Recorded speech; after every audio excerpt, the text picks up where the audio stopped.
Ya, kembali lagi di Apa Kabar Indonesia Pagi, kita juga akan ajak pemirsa ya Bayu untuk update bagaimana kondisi terkini di salah satu pengungsian, yakni di pengungsian Penanggal Lumajang. Sudah ada rekan kami, Goldi Gumilang. Selamat pagi, Goldi.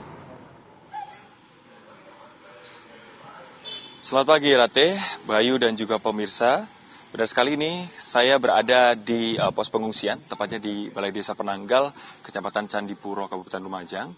Dan saat ini aktivitas di pengungsian ini kami sempat mewawancarai dari petugas ataupun koordinator PMI, itu relawan di dapur umum, itu sudah menyediakan beberapa makanan. Kurang lebih ada 400 makanan yang diproduksi pada pagi hari ini dan ada 3 kali untuk memasak makanan di dapur umum yang tersentral di pos pengungsian Balai Desa Penanggal ini.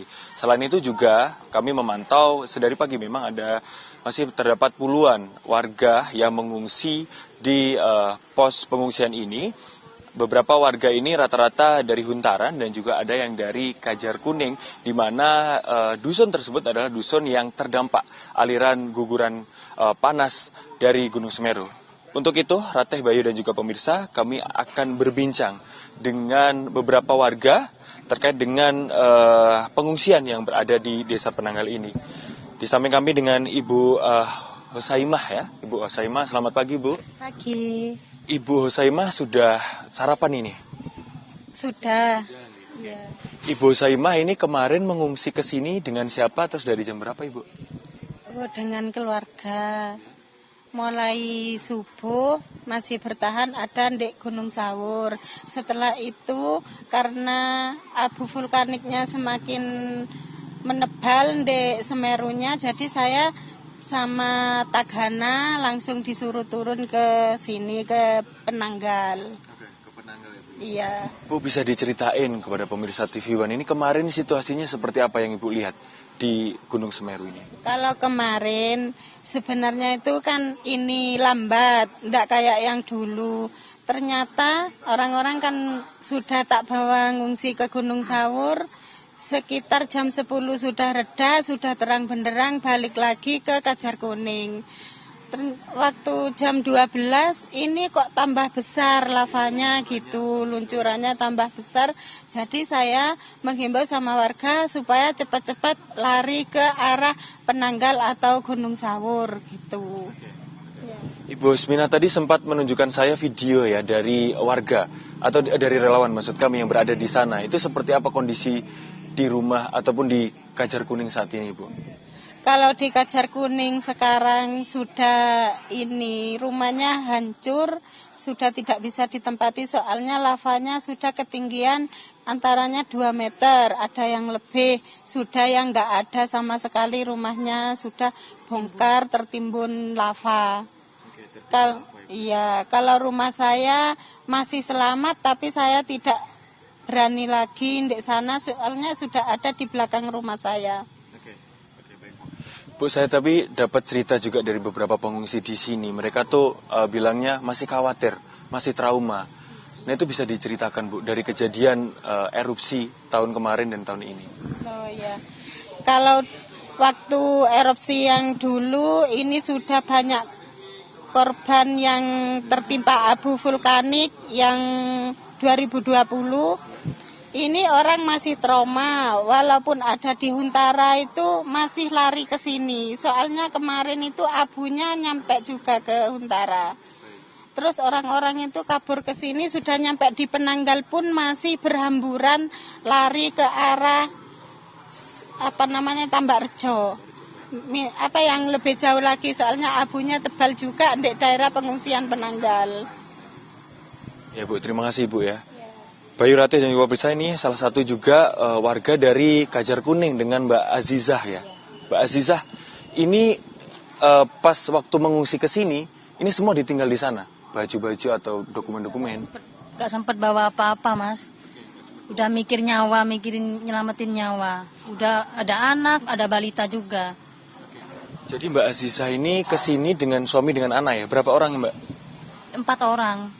2 anak sama suami. Kalau boleh diceritain di rumah tuh ada fasilitas apa aja Mbak yang masih ditinggal di sana?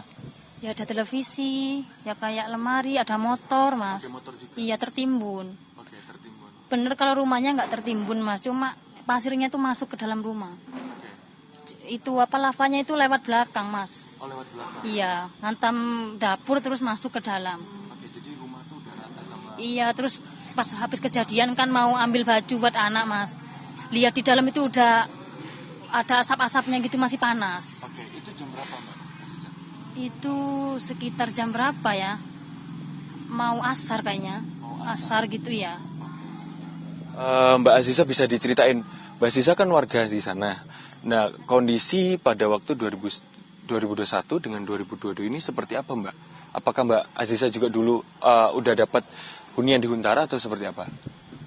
Kalau yang dulu ikan emang parah, Mas, cuma nggak sampai kayak ke rumah sekarang. Kalau untuk ke Huntara belum ada itu. Jadi dulu tuh direnovasi aja ya, Mbak ya, rumahnya, Mbak ya? Soalnya nggak mungkin, Mas, bertahan berbulan-bulan di rumah orang, kan nggak mungkin. Nggak mau tinggal di mana juga kan bingung. Terima kasih Bu Saminah dan Mbak Aziza atas ceritanya. Itu tadi Bayu, Ratih, dan juga pemirsa beberapa kisah dari pengungsi di Balai Desa Penanggal, Kecamatan Candipuro, Kabupaten Lumajang ini. Memang Bayu dan juga Ratih ada beberapa titik lagi selain di pos pengungsian yang kami kabarkan saat ini. Ada kurang lebih 12 titik pengungsian yang tersebar ada di kecamatan, ada juga di sekolah dasar, dan juga ada juga di balai desa. Sementara itu kami gambarkan situasi cuaca di Lumajang ataupun di sekitar Gunung Semeru saat ini memang cerah.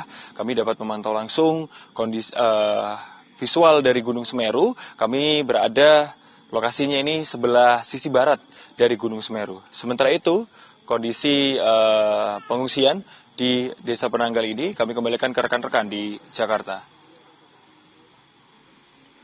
Baik, Goldi Gumilang mengabarkan langsung dari salah satu titik pengungsian ya, menampung warga yang terdampak dari erupsi Semeru kemarin. Selamat bertugas kembali, Goldi. Kami akan tunggu perkembangan terbaru yang bisa Anda sampaikan nanti.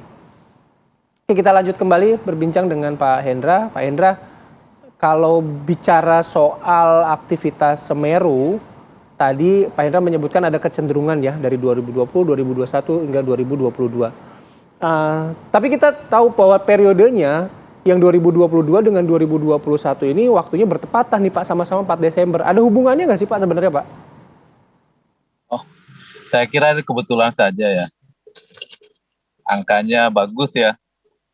Tanggal 4 kembali tanggal 4. Karena kalau dari historis tahun 40-an itu selalu ada fase-fase dalam 10 tahun, 3 tahun, 4 tahun berturut-turut terjadi awan panas. Tapi belum pernah tercatat awan panas sampai sejauh belasan kilometer seperti tahun 2021. Ya, Pak Hendra, ini mungkin menyambung pertanyaan saya tadi. Apa yang membedakan awan panas guguran dengan awan panas letusan? Kemudian awan panas guguran ini mengarah kemana? Radius berapa yang dapat dikategorikan cukup aman, Pak Hendra? Ya, tadi sudah disampaikan sedikit ya oleh Pak Oktori bahwa rekomendasi teknis untuk awan panas guguran ini sekitar 17 km dan ditambah 2 km untuk bahaya bila terjadi potensi lahar dingin terhadap endapan awan panas guguran bila terjadi hujan. Yang dimaksud dengan awan panas letusan yaitu awan panas yang terjadi bila terjadi erupsi berupa eksplosif atau letusan diikuti oleh adanya awan panas. Nah, ini biasanya banyak kasusnya untuk erupsi-erupsi yang besar. Seperti pada tahun 2014 di erupsi Gunung Kelut, itu erupsi eksplosif sampai puluhan kilometer vertikal, tapi juga diikuti bersamaan oleh awan panas letusan yang mencapai sampai lebih dari 3 km dari puncak Gunung Kelut. Baik, kalau kita melihat kondisi yang saat ini terjadi begitu, koordinasi apa yang dilakukan oleh PVMBG terhadap mungkin dinas terkait begitu untuk mengedukasi atau memberikan informasi kepada masyarakat Tadi kita juga sempat live di beberapa titik, salah satunya adalah di Dusun Kajar Kuning. Memang masyarakat di sana sudah cukup mengerti bahwa dengan memantau sendiri kondisi dari Gunung Semeru, akhirnya mereka evakuasi secara mandiri. Tapi apa yang dilakukan oleh PVMBG dan juga dinas terkait, Pak, terkait hal ini?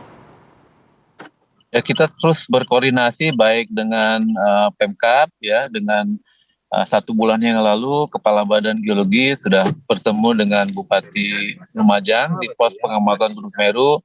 Kemarin juga Ibu Wakil Bupati berkunjung ke pos. Kita juga selalu koordinasi dengan BPBD melalui grup yang paling mudah melalui grup WhatsApp, di mana di sana juga terdapat wakil-wakil masyarakat, sehingga apa yang terjadi yang terekam melalui pos, ya, disebarkan melalui grup-grup itu sehingga mencapai kepada masyarakat. Oke, baik, terima kasih Pak Hendra atas waktu dan juga informasinya pagi hari ini. Selamat bertugas, Pak. Kita tunggu nanti perkembangan terbaru langsung dari Semeru. Hati-hati di jalan. Sekali lagi terima kasih. Selamat pagi. Assalamualaikum warahmatullahi wabarakatuh. Waalaikumsalam warahmatullahi wabarakatuh.